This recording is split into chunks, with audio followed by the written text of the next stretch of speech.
The Creator Framework: doing what you love using AI tools, social media, and e-commerce platforms. So, this whole idea of doing what you love has always been mystified as something that only a rare few can do.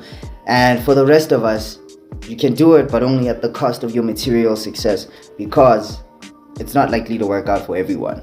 But in 2024, there's an almost perfect framework for doing what you love and making a living from it. I say almost perfect because as of now, I personally and none of the creators I've seen have figured out a way to absolutely guarantee, like an absolute do this and this will happen. Not just the vague advice of work hard, you'll get results, but like this particular action will lead to this exact particular outcome. Uploading this video with this title, with this thumbnail, with these keywords will lead to this many subscribers, stuff like that. But I think once we get those kinks out of the way, then we're closer to perfection. But how I would explain it is passion, platform, productize. Andrew Kirby really synthesizes it so simply. He's just like, talk about what you like on social media with your own spin-off, and then let people ask you for advice on it if they want. He doesn't say it in those exact words. I'm just summarizing, like, multiple 30-minute videos of his. So there's a lot of people on the internet talking about it. Some people call it information synthesizer, other people call it growth operator, but it's pretty much the same thing. You're just selling your own brand of information to people. The most straightforward path to monetizing your passions is exactly what every rich and famous person like the Kylie Jenners have been doing all along. They blew up on social media, then they offered their audience something. So it was much easier for them to start to get a head start, because when social media started popping off, they already had entire teams of people who are experienced with PR and marketing and stuff like that. So they could help set them up and manage their systems and their productions and stuff like that. But with the recent explosion in online tools that are designed to make us more productive as a species or dumber, anybody can do it with a good enough phone and an internet connection. I'm using a Galaxy A01 core to record this. This is a Redmi 9C for scripting. I do most of my building here. But all it takes is them building a brand around themselves or being credible in a certain area of expertise like fitness, law, accounting, stuff like that. Then they either join the economy having already built authority on a topic offline, like Alex Hormozy or Andrew Tate did. One was a multiple time successful businessman, one was a multiple time successful world champion kickboxer. Or they build credibility on the platform as they learn, like Hamza and Denmo. So yeah, they both got good at what they were doing while we were watching them. A content creator's audience is always people who are one or several levels of awareness below them with regard to that area of expertise. And considering how big the internet is, even if someone is like at a higher level of awareness than you on something, they are probably at a lower level of awareness than you on something else. Like I noticed one of my favorite creators on business, who talks about this information synthesizer model. He's a really bright guy. Like he's actually quite brilliant, and even though he doesn't show it, that's why he's been able to make like $1 million in 32 months from what he says is scratch. He's maximized money making. I don't think I've maximized it, but I've gone really ham on, and like now, he's gone really ham on money making, I've gone really ham on fitness. So if I start talking about fitness on the internet, even though he realizes that this guy probably doesn't have money, he's willing to pay his money, at least he would be if that was his goal, to get like muscles like me.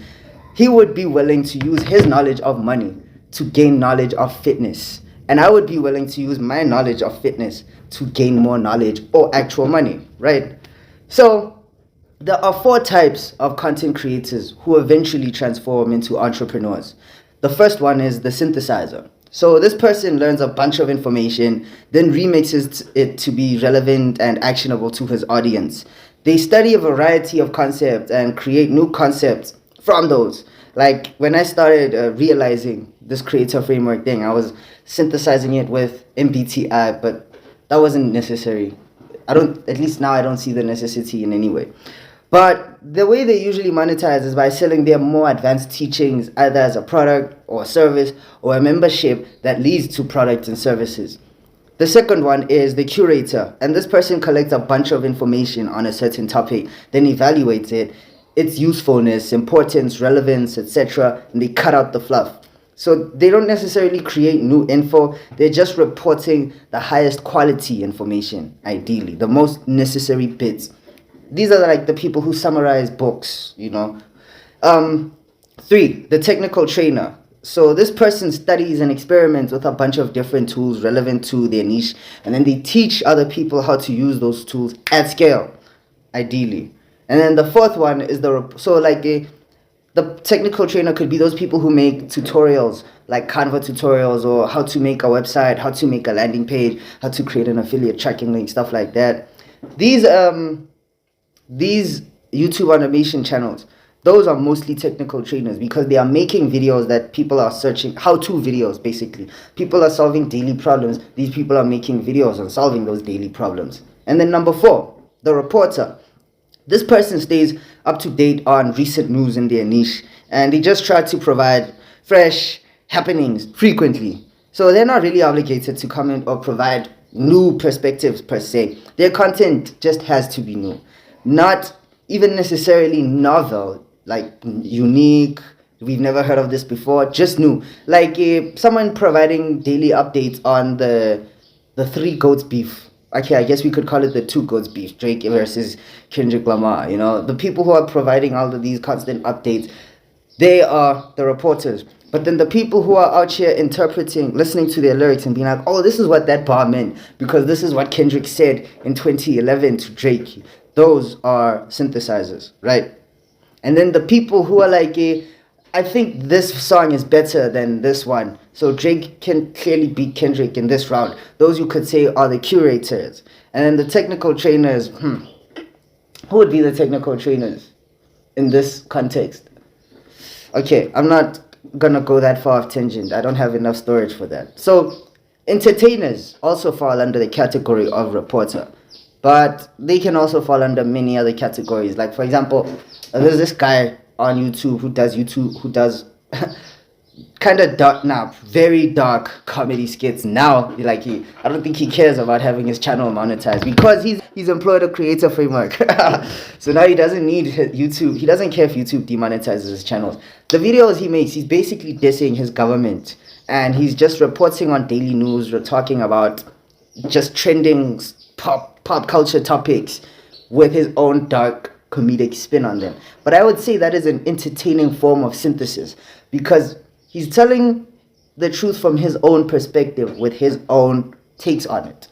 It is important to note that all 4 creators usually perform all 4 functions by default. It's kind of like with a cognitive function stack, how you prioritize one thing, but you do end up using the other functions just by being a human being. So similarly, even synthesizers have to report on where they got their information, right? They go and curate from the many things they've learned, and they pick the things that are most useful. They can make their videos more entertaining, or just by virtue of providing like that new dopamine of new information in their audience's heads, that can be entertainment in itself. So even though this person is primarily synthesizing, they are still employing curation, reporting, and entertainment into their content creation style. Now, they all follow a similar pattern. I will outline each part of the framework along with which vehicles in the creative framework they align with in the next video because I'm running out of storage. So if you got any value out of this, stick around for more insightful takes like this and then catch part 2 of this essay. I'll see you in the next one.